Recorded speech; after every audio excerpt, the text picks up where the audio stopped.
కందులు 6,300 6,700 ఇస్తాం. సోయాబీన్ 3,950 4,400 ఇస్తాం. పత్తి 6,025 6,500 ఇస్తాం. మిర్చికి మద్దతు ధర 15,000 ఇస్తాం. పసుపుకు 12,000 ఇస్తాం. ఎర్రజొన్నకు 3,500 ఇస్తాం. చెరుకుకు 4,000 ఇస్తాం. జొన్నలకు 3,050 ఇస్తాం. ఒక్కటన్ని ఇచ్చిండ్రా? బోనస్ బోగస్ కాలేదా? రాష్ట్రంలో రైతులు చూస్తలేరా? ఎటువడతాడు దబాయిస్తే అయిపోతుంది అధ్యక్ష. ఇంకా విచిత్రం, నాకు ఇంకా గమ్మత్ అనిపించింది ఆయన. అధ్యక్ష ఆయన ఏమైనా స్వాతంత్ర ఉద్యమం చేసి జైలుకు పోయింది అధ్యక్ష? ఏం చేసిపోయింది అధ్యక్ష జైలుకి? ఆయన పెద్ద సానుభూతి. మేము పోలేదా జైలుకి? వరంగల్ జైలుకి నేను కూడా పోయిన తెలంగాణ ఉద్యమంలో. ఎస్ ఉన్నాం, అక్కడ బరాబర్ ఉన్నాం.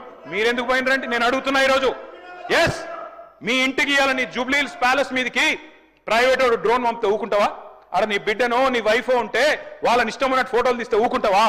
ఎవరి ఇళ్లలో పడతా వాళ్ళ ఇళ్ళ దొరబడతా, నా ఇష్టం ఉన్నట్టు చేస్తా, అరాచకం చేస్తా అంటే ఊకుంటారా అధ్యక్ష? ఇది పద్ధతేనా అధ్యక్ష? అంటే మీ కాడికి వచ్చేవరకే కుటుంబాలు, మీ కాడి కొరకు వచ్చేవరకే భార్య పిల్లలు, వేరే వాళ్ళకి లేరా అధ్యక్ష భార్య పిల్లలు? మీరు ఆనాడు ఇష్టం ఉన్నట్టు మాట్లాడినప్పుడు, లేని రంకులు అంటగట్టినప్పుడు, ఇష్టం ఉన్న సంబంధాలు మాట్లాడినప్పుడు ఆ రోజు లేవా నీతులు? చివరికి మా ఇంట్లో పిల్లల్ని కూడా తిట్టింది మీరు కాదా? ఆనాడు మా ఇంట్లో చిన్న చిన్న పిల్లల్ని పట్టుకొని, మైనర్ పిల్లల్ని పట్టుకొని బూతులు మాట్లాడింది మీరు కాదా? మీరేదో పెద్ద సానుభూతి కోసం మాట్లాడితే ఏం పని చేసిపోయినా మీరు జైలు. అయినా నేను అడుగుతున్నా ముఖ్యమంత్రి గారు, నేను అడుగుతున్నా అధ్యక్ష, జైలుకి ఎవరు పంపుతారు అధ్యక్ష? ప్రభుత్వాలు పంపుతాయా? కోర్టులు పంపుతాయి. కోర్టులో మీరు ఛాలెంజ్ చేసినారు, నన్ను రిమాండ్కి పంపొద్దు అని మీ లాయర్లు అడిగినారు. కోర్టు కాదు మీరు జైలుకే పోవాలని చెప్పింది. మేమేం చేస్తాం దానికి? రిమాండ్కు పంపేది మేం కాదు సార్, మీరు కాదు. ముఖ్యమంత్రి గారు హుంకరిస్తున్నారు. నేను అనుకుంటే అక్కడ ఎవరు మిగిలరు. నువ్వు ఏమనుకున్నా ఏం ఫరక్ పడదు, నువ్వు ఏం చేసుకున్నా ఏం ఫరక్ పడదు.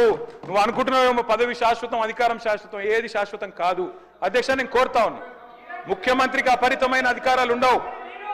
ముఖ్యమంత్రికి అపరిమితమైన అధికారాలు ఉండవు. ఎవరిని పడితే వారిని జైలుకు పంపే అధికారం ఉండదు, కోర్టులకు ఉంటది.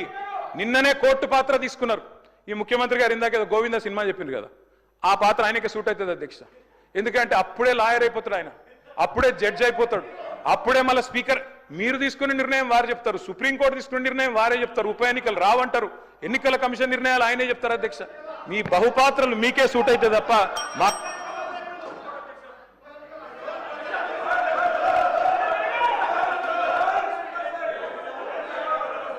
సార్.